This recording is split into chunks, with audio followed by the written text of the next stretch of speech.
ನಮ್ಮೂರ ಶಿಲ್ಪ ನೀನು ಕೇಳೆವೋ ಚೆಲುವೆ, ಬೇಲೂರು ಹಳೆ ಬೀಡು ಯಾಕೆ ಹೇಳಿ.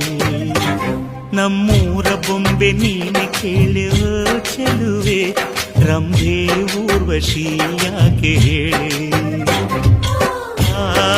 ನವಿಲು ಕೂಡ ಮಳೆಗೆ ಕಾಯದೆ ನಿನ್ನ ಅಂದ ನೋಡಿ ಕುಣಿಯುತ್ತಲ್ಲಿ ಚೆಲುವೆ.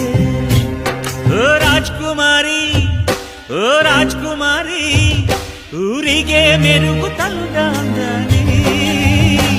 ನಿನ್ನ ನಗುವೆ ಬಂಗಾರ, ಮೌನ ಅಲಂಕಾರ, ನಿನ್ನ ಅಂದವ ನೋಡಿ ನಾನು ಕವಿಯಾದ್ನಲ್ಲ. ಅಂದಕ್ಕೆ ಅಂದದಂದ ತಂದಾನ, ಅಂದದ ಬೊಂಬೆಗೆ ಗಂಧದ ಶೃಂಗಾರ, ಚಂದದ ಬೊಂಬೆಗೆ ಹೂವಿನ ವಯ